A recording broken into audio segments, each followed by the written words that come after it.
Assalamualaikum warahmatullahi wabarakatuh. Alhamdulillahi rabbil alamin, wal aqibatu lil muttaqin, wala udwana illa 'alal zalimin. Ashhadu an la ilaha illallah wahdahu la syarika lah, wa ashhadu anna Muhammadan 'abduhu wa rasuluh. Allahumma salli wa sallim wa barik ala nabiyyina Muhammad wa ala alihi wa ashabihi ajma'in, amma ba'du. Bapak dan hadirin sekalian yang dimuliakan Allah, kita lanjutkan kajian fikih kita. Kita masih membicarakan tentang ta'addud az-zawjat, beristri lebih dari satu. Ulama sepakat bahwa boleh atau Islam bolehkan menikah dengan lebih dari satu istri dan tidak lebih dari 4 istri, dengan syarat harus bisa adil. Ada ayat yang menjelaskan bahwa tidak ada orang yang bisa berbuat adil. Dalam surat An-Nisa ayat ke-129, yang kemudian ayat ini biasanya dijadikan dalil oleh orang-orang yang tidak setuju dengan poligami. Ayatnya berbunyi seperti ini: A'udzubillahi minasyaitonirrajim. Walan tastati'u an ta'dilu bainan nisa'i walau harastum fala tamilu kullal maili fatadharuha kal mu'allaqah. Dalam surat An-Nisa 129. Ayat ini artinya kalian tidak akan mampu berbuat adil di antara wanita-wanita walau harastum, meskipun kamu telah mengupayakannya. Nah, kalau syaratnya itu harus berbuat adil, sementara ayat ini mengatakan kalian tidak akan bisa berbuat adil, berarti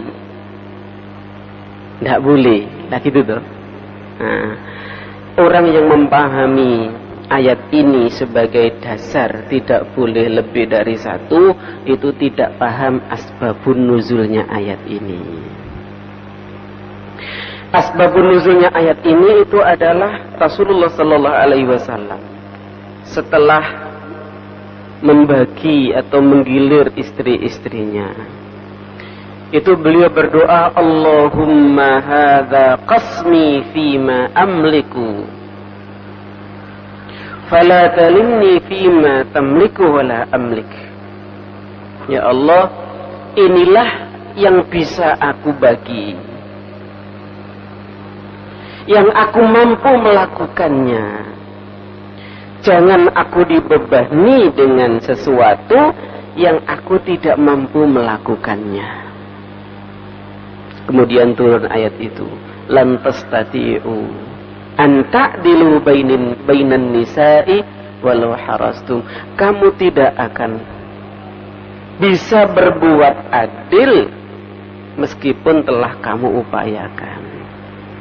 Nah, ulama-ulama ahli tafsir menafsiri bahwa adil di sini dalam ayat 129 surat An-Nisa ini, adil yang dimaksud bukan adil pembagian materi yang bersifat fisik, tapi yang tidak bisa berbuat adil itu adalah perasaan hati. Karena hati itu yang menguasai Allah. Sekarang ukurannya kecintaan, ukurannya perasaan itu apa? Apakah di kilo, ditimbang, diliteri? Tidak ada.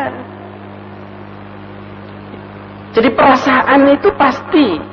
Perasaan istri yang pertama kepada istri yang pertama yang usianya 60 tahun dengan istri kedua yang usianya 30 tahun pasti berbeda. Meskipun dalam membagi waktu sama. Ini 2 hari, di sini 2 hari. Belanjanya sama. Umpamanya iki 50.000, ya iki 50.000 misalnya. Tapi dalam masalah hati, perasaan, tidak bisa. Meskipun sama-sama 2 hari, di situ 2 hari, ya tetap perasaan cinta itu tidak bisa sama. Nah, itu yang dinafikan oleh Allah dalam ayat ini. Sehingga ayat ini sama sekali tidak bertentangan dengan ayat surat An-Nisa, ya, ayat yang ke-3 dan 4 itu. Tidak ada pertentangan. Karena adil yang di awal itu adalah adil dalam pembagian yang sifatnya materi dan sifatnya fisik. Tapi adil dalam ayat ini adalah adil yang sifatnya immateri, perasaan, cinta, dan seterusnya. Itu kan tidak ada ukurannya, ya. Nah, jadi tidak ada pertentangan antara 2 ayat itu. Jadi kalau ada yang berdalil bahwa tidak ada poligami, dalilnya adalah ayat ini, sampean bantah seperti itu. Bahwa ayat ini adil yang dimaksud di sini adalah adil yang berkaitan dengan perasaan. Ya. Nah, kita lanjutkan dengan hikmah. Kenapa kok Islam itu membolehkan ta'addud az-zaujat atau poligami? Ada banyak hikmah, ya. Kita mulai dari yang pertama. Hikmahnya diperbolehkannya ta'addud adalah bahwa ta'addud atau poligami itu rahmatullahi bil insani wa fadluhu alaihi.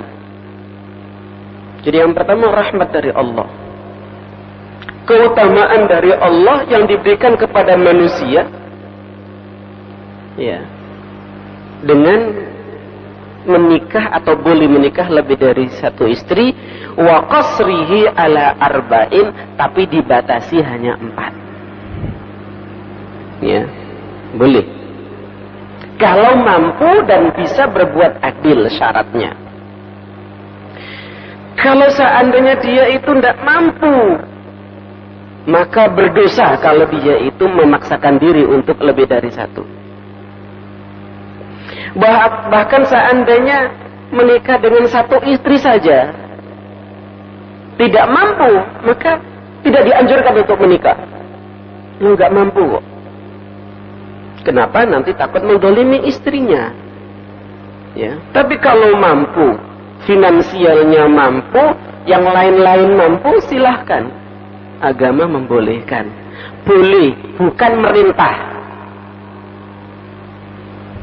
Boleh, bukan perintah. Kadang-kadang ada yang diperintahkan, kok ono yang memerintahkan nikah lebih dari 1. Tapi dibolehkan. Berarti tidak dilarang. Yang kedua, hikmah yang kedua, anna lil islami risalatun insaniyatun ulya kullifal muslimuna an yanhadu biha wa yaqumu bitablighiha linnas. Bahwa Islam ini adalah risalah insaniyah, risalah kemanusiaan yang tinggi yang dibebankan kepada setiap muslim untuk bangkit dengan risalah ini dan menyampaikan kepada orang lain. Ya, disampaikan kepada orang lain. Nah, tidak akan bisa bangkit dengan mengangkat risalah ini kalau kita tidak punya kekuatan daulah, suatu wilayah, suatu kekuasaan. Kalau kekuasaan itu tidak ada, tidak mampu kita menyampaikan risalah. Kan duwe pemimpin, kan duwe wali-wali, wakil-wakil maksudnya, ya, kan duwe tentara. Tapi kalau daulah itu didukung oleh perangkat-perangkat yang komplit, ada tentaranya, ada ahli ekonominya, ada ahli pertaniannya, ada kedokterannya. Semuanya komplit, wah itu bisa menjadi negara yang kuat. Untuk mengisi pos-pos tersebut butuh SDM, butuh orang. Ya. Nah, salah satu agar SDM kita itu banyak, cepat banyak, yang mampu mengisi pos-pos tentara atau perusahaan-perusahaan atau perdagangan atau yang lain, di antaranya adalah menikah lebih awal atau ta'addud tadi. Kalau menikah sudah terlambat, usia 40 baru menikah, dua anak lurus, bengek, sudah nggak kuat membiayai, apalagi nambah lagi 3 anak, susah. Makanya dianjurkan menikah dini. Itu dianjurkan kalau memang sudah siap. Atau yang kedua, agar SDM kita ini banyak, tadi ya, dengan ta'addud atau poligami. Istri pertama anaknya 5, istri kedua anaknya 7, istri ketiga anaknya 5, wis piro Pak? Ya, 17. Subhanallah, SDM. Anak dari istri pertama iki ono sing dokter, ono tentara, iki ono sing insinyur, iki ono sing perawat. Subhanallah, satu keluarga orang-orang sukses. Sampai ojo mikir sing gak enak sih, sing enak sih. Wah, anak 17 gelandangan kabeh. Lah, iku lak mikir sing gak enak iku. Mikir sing enak. Ya, kita optimis Allah akan pasti kasih jalan. Ya. Nah, saya kemarin heran membaca ada di Amerika itu anaknya 17, sedang hamil anaknya ke-18. Kok yo ono Amerika anake sakmono kayak itu. Itu satu istri loh, Pak. Yo coba nang duwe 3 gitu. 17. Piro, Pak? Subhanallah. Iya toh? Ya Allah. Tuh, jadi salah satu adalah untuk itu. Ada peneliti dari Jerman yang meneliti tentang kesuburan wanita-wanita Islam atau Timur Tengah dan termasuk Indonesia ini ya. Ya, syarak al-Islami itu. Artinya ya dari mulai negara-negara Islam lah, ya termasuk Indonesia. Itu kesuburannya luar biasa. Diteliti pada tahun 1936. Kata dia, dan dengan banyaknya SDM seperti itu, kata siapa ini, Bull Smith, ya, Islam itu akan menjadi kuat. Dia menulis buku judulnya Al-Islamu Quwwatul Ghad. Islam itu akan menjadi kekuatan masa depan. Salah satu yang mendukung kekuatan Islam itu adalah banyaknya SDM yang dimiliki oleh negara Islam. Saking takutnya Barat kalau Islam, anak-anak orang Islam kuake-ake, kemudian ada program bagaimana supaya tidak banyak-banyak. Dibikinkan alat-alat kontrasepsi, ya, dengan berbagai cara. Supaya apa? Jika ake-akean memang Islam. Sementara di Singapura aja, Singapura tetangga kita, pemerintahnya itu kalau ada keluarga yang melahirkan bayi, itu subsidinya full. Jika itu hadiah, jika itu kok onong ini, itu kok onong ini. Di Jerman, siapa yang bisa hamil warga Jerman kemudian melahirkan, itu dapat bantuan yang luar biasa dari negara. Nah kita bantuan opo ae sarungi bapak ini disuwek kok. Gombal-gombale bapak ini disuweki kanggo popo. Mana bantuan dari pemerintah? Ya toh? Mereka itu ketakutan dengan perkembangan umat Islam. Dia mengatakan bahwa kekuatan umat Islam itu terdiri dari 3 hal. Atau muqawwimatul quwwah. Penunjang kekuatan Islam itu ada 3. Yang pertama, fi quwwatil islami kadini wa fil i'tiqad. Jadi kekuatan i'tiqadnya umat Islam itu luar biasa. Beda dengan kekuatan i'tiqadnya orang-orang selain Islam. Orang Nasrani misalnya, di beberapa negara Eropa itu i'tiqadnya itu gak patek nempel no ati. Kalau mereka itu beragama Nasrani, sekedar sebagai formalitas saja. Makanya banyak gereja-gereja yang kemudian sekarang dikontrakkan, kosong, timbangan yang nganggur dikontrak no wae. Jangan sampai mujahidin dikontrakkan.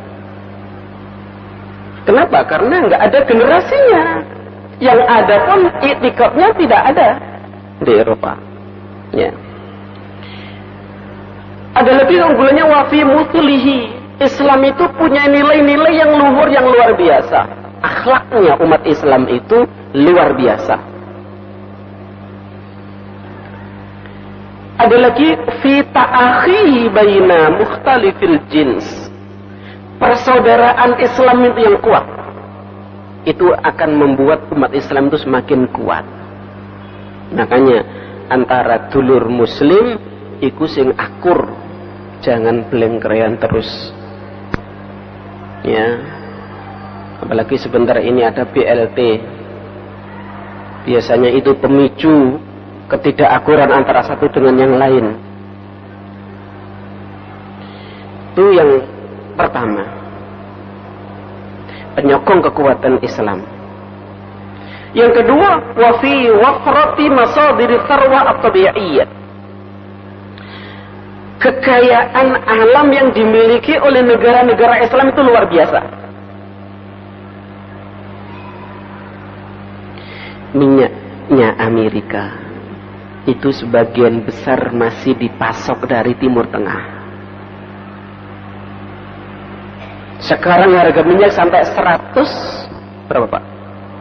120 ke atas. Kemarin saya lihat di TV itu 130 per barel. Itu negara Islam seandainya kalau bisa mengontrol ekonominya itu kipas-kipas tok. Apalagi kalau punya kekuatan. Misalnya orang Amerika macam-macam nggak tak keringin loh. Ya, kono kan duwe lengo iku duwe tank gak iso mlaku. Duwe helikopter gak iso ngayang. Punya sepur mandek wae. Arep apa kon? Aja dikirimi Amerika itu. Subhanallah. Itu minyak. Belum yang lain. Dari Sudan itu ada emas, dari Indonesia ada emas di Papua. Ya.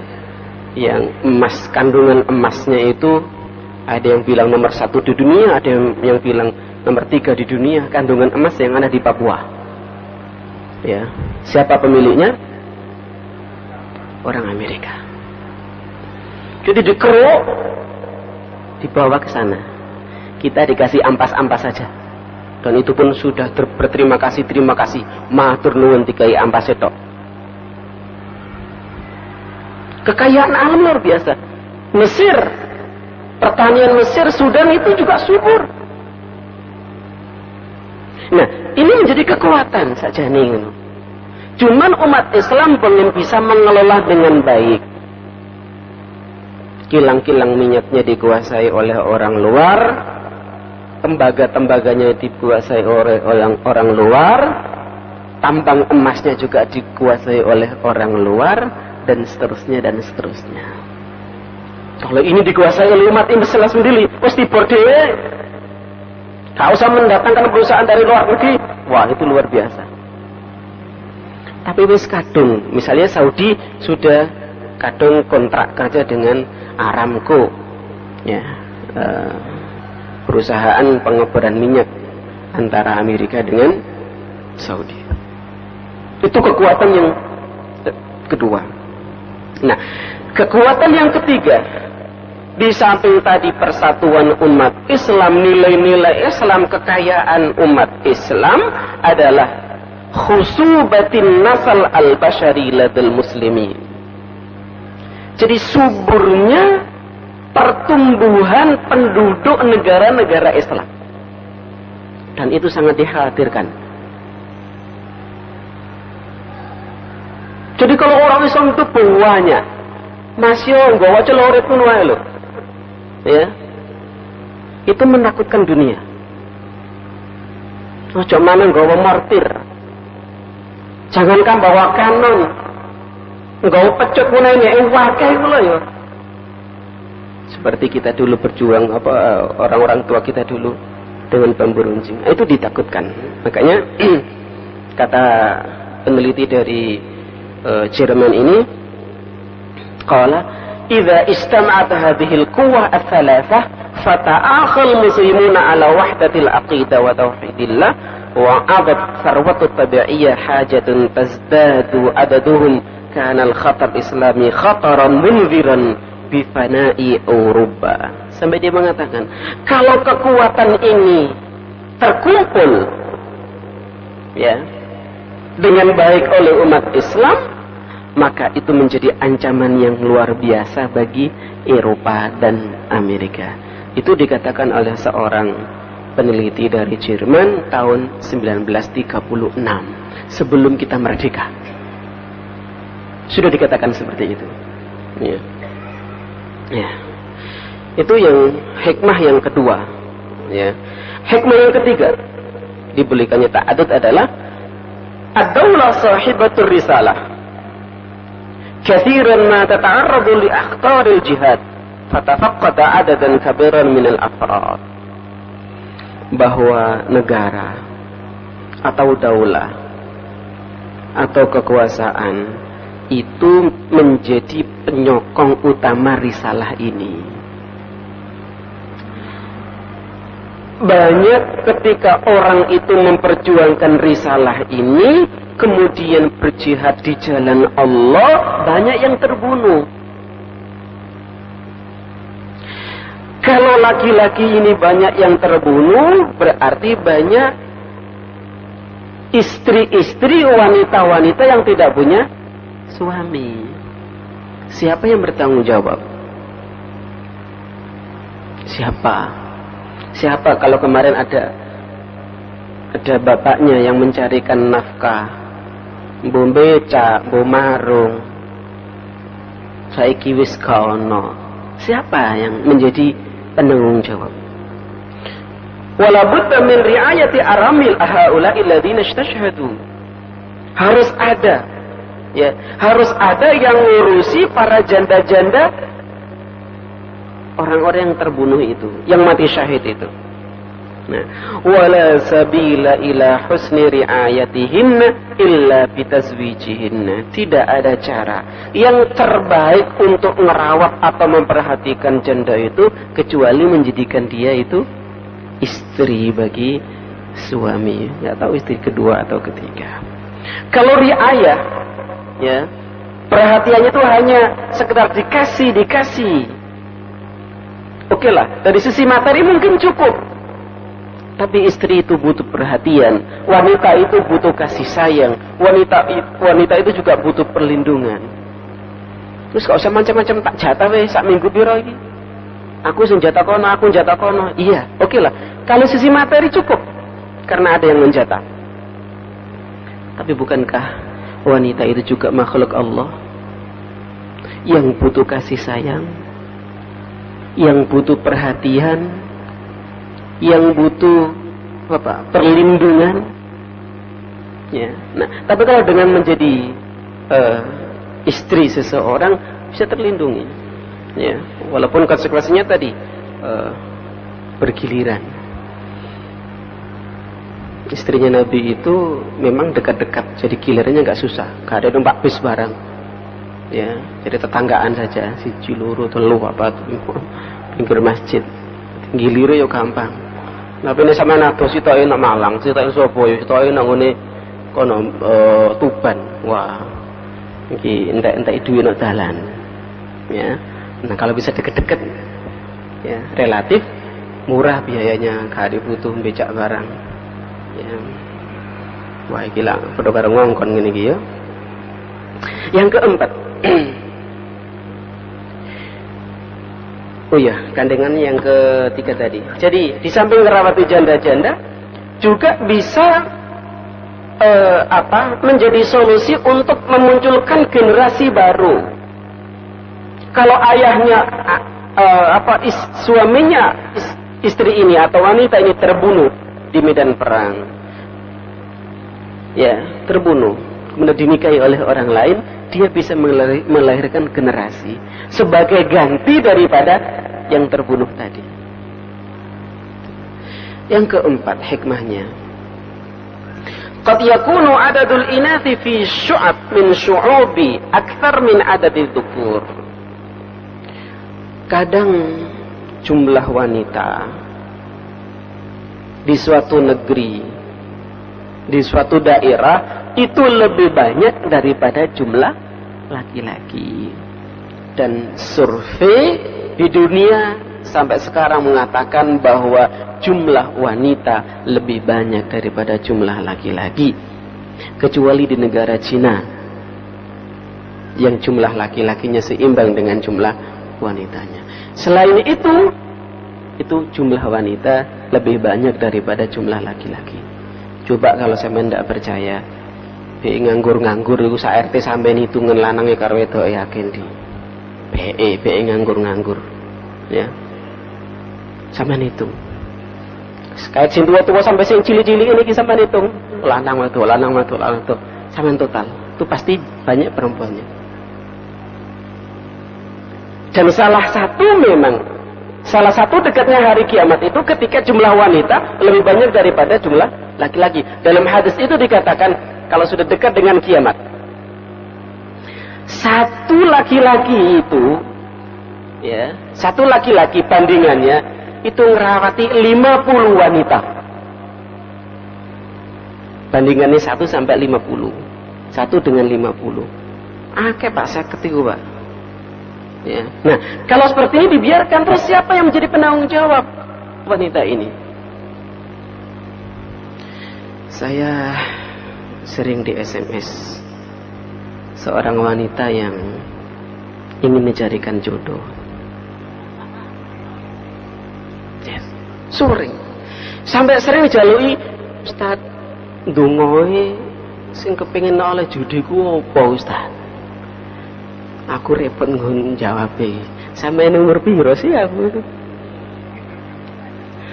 Jarine wis ndonga 10 tahun yang lalu sampai saiki lho durung oleh gitu.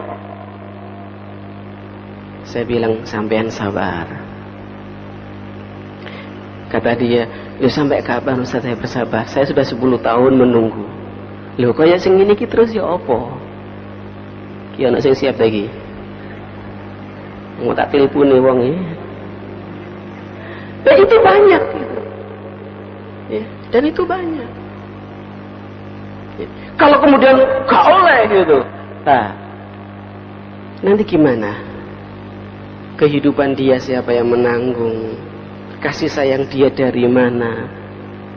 Kalau dilarang akhirnya gak karu-karuan. Orang-orang Barat ya, memang tidak ada poligami di Barat, tapi gondee banyak.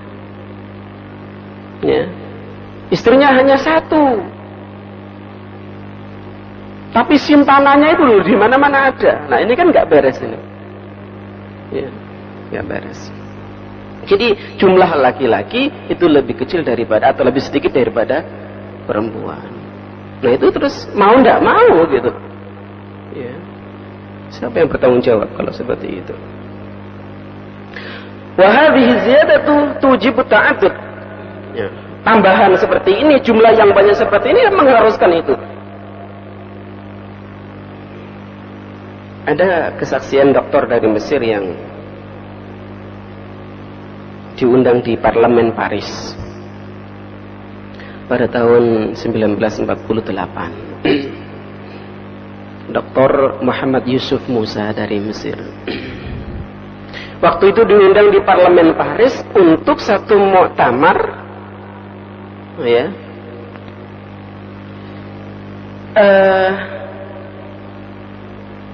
Muktamarnya itu adanya di Munich, ya. Jadi dia di Paris diundang untuk muktamar di Munich, Jerman. Tema muktamar saat itu adalah bahwa setelah perang Jerman Barat itu jumlah wanitanya terlalu banyak dibanding jumlah laki-lakinya. Salah satunya Muhammad Yusuf Musa ini diundang untuk mencari solusi. Kira-kira apa solusinya? Dikira solusi nggak cocok, solusi ini nggak cocok, solusi ini nggak cocok. Akhirnya dia mengusulkan salah satu solusi, yaitu harus ta'addud, poligami. Nah, pada waktu itu ada juga yang nggak setuju. Alah, itu nggak dikenal poligami dalam dunia Barat, karena memang gereja itu mengatakan tidak ada poligami dalam. Meskipun di dalam Injil tidak ada ayat yang melarang. Yang melarang itu adalah dulu sebelum agama Nasrani itu menguasai Romawi. Romawi waktu itu memang tidak ada tradisi poligami. Akhirnya tradisi Romawi itu seakan-akan menjadi bagian daripada ajaran Nasrani. Hanya dengan satu istri. Padahal Injil tidak pernah melarang. Ya. Akhirnya diterima dengan terpaksa usulan itu dan dianggap cukup baik. Setelah dia pulang ke Mesir, dia baca di satu media massa, ya, bahwa di kota Bonn, Jerman, itu ada demo yang meminta agar pemerintah mengesahkan undang-undang diberlakukannya atau diperbolehkannya poligami di kota Bonn, Jerman. Subhanallah, mereka nggak kenal Islam sebetulnya, tapi itu ada bagian daripada solusi. Kalau dilarang kayak tadi, ya, tadi wanita-wanita ini siapa yang bertanggung jawab? Ya, yang jadi masalah di masyarakat kita adalah yang biasanya poligami itu preman, yang biasanya poligami itu sopir, maaf, sopir yang baik-baik, sopir yang tidak baik. Ya, akhirnya punya istri di Semarang, setelah itu ditinggal. Surabaya punya lagi, ditinggal lagi. Nyopir nang Jakarta duwe maneh, ditinggal meneh. Akhirnya nggak karu-karuan. Nah, itu yang kemudian di masyarakat kita trauma. Tapi kalau orang baik-baik, bertanggung jawab, ya kenapa ditolak? Ya, itu yang keempat. Yang kelima, inna istidad ar-rajul lit-tanasul aktsar min istidadil mar'ah. Kesiapan seorang laki-laki untuk reproduksi itu lebih banyak daripada perempuan. Perempuan itu paling umur 45, 50 itu sudah. Sementara laki-laki itu sampai 60 itu kadang-kadang untuk talk chair. Laki-laki tidak ada jeda waktu men. Sementara wanita pakai mens, berarti pada saat mens tidak ada pembuahan. Ya. Itu dari sisi kesiapan untuk punya anak. Mana tadi? Ya. فهو مهيأ للعملية جنسية منذ البلوغ إلى سن متأخرة بين المرأة لا تتهيأ لذلك مدة الحيض. Ada lagi yang keenam. وقد تكون زوجها أقيمة لا تلد. Ada kemungkinan istrinya itu akimah. Akimah itu mandul, tidak bisa punya anak. Ini jalan keluarnya kayak apa ini? Sementara suaminya pengen punya anak. Kalau dipaksa ojo, gak oleh. Ya terus ya apa cek nolong saya wong iki. Ada yang bertanya, gimana kalau yang mandul yang laki-laki? Hak wanita. Hak wanita untuk menggugat. Diteruskan atau kalau wanita itu misalnya, aku mau negara kon, silakan menggugat. Dia bisa mencari yang lain. Tapi jangan kemudian poliandri. Ya. Ya enggak boleh. Jelas iki suami pertama saya itu mandul, mulane aku golek sing nomor loro. Lah saiki aku hamil. Dadi wong wedok situ bojone loro. Ya enggak bisa. Ya enggak boleh dalam aturan agama. Yang ketujuh, hikmahnya. Qad yujad inda ba'di rijal raghbatul jinsiyah jamihah. Kadang ada sebagian laki-laki itu memang libido seksualnya itu di atas rata-rata. Wong ini kini dikai situ kurang. Nah, aku sampean bertanggung jawab kalau dia lari ngulon ke sana, ngidul rono. Tanggung jawab nang Kupang kono. Ya, sampean bertanggung jawab. Karena memang dia itu diciptakan oleh Allah dengan libido yang ekstra. Ini kalau nggak dicarikan solusi yang halal, dia akan lari ke yang haram. Itu hikmah yang ke-7. Ya. Itu barangkali di antara hikmah diperbolehkannya ta'addud az-zaujat. Jadi ketika Allah itu membolehkan sesuatu, itu pasti di balik itu ada hikmah-hikmah yang tersembunyi. Pasti. Ya. Kalau Allah itu melarang sesuatu, juga pasti di balik larangan itu ada madharat ya yang tersembunyi. Baik, ini kayaknya isyaknya sudah maju. Ini ada yang ditanyakan Pak, itu ada mic di depan. Satu aja monggo.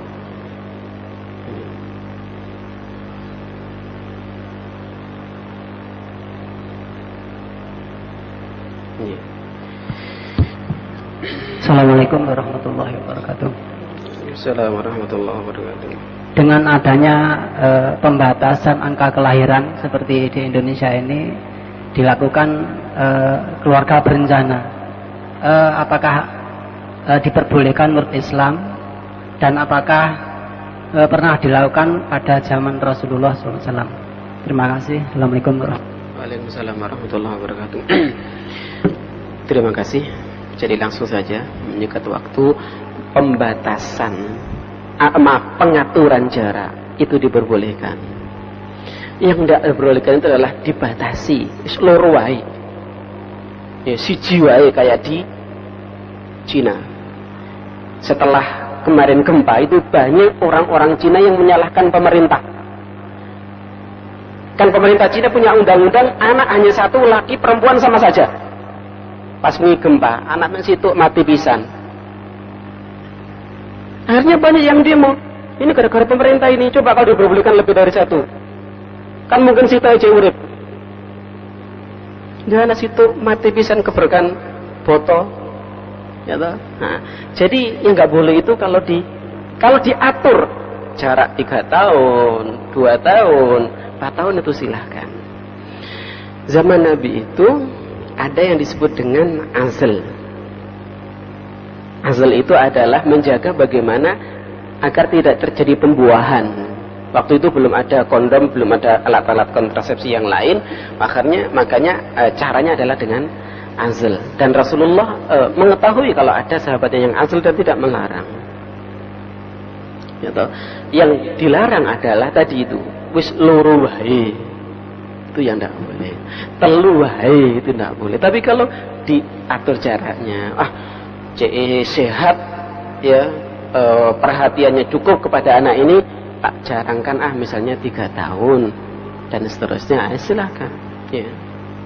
Oke, itu ya. Nah, cukup kira-kira karena sudah mau azan pagi. Kita akhiri dengan doa kafaratul majlis. Subhanakallahumma wa bihamdika asyhadu an la ilaha illa anta astaghfiruka wa atubu ilaik. Assalamualaikum warahmatullahi wabarakatuh.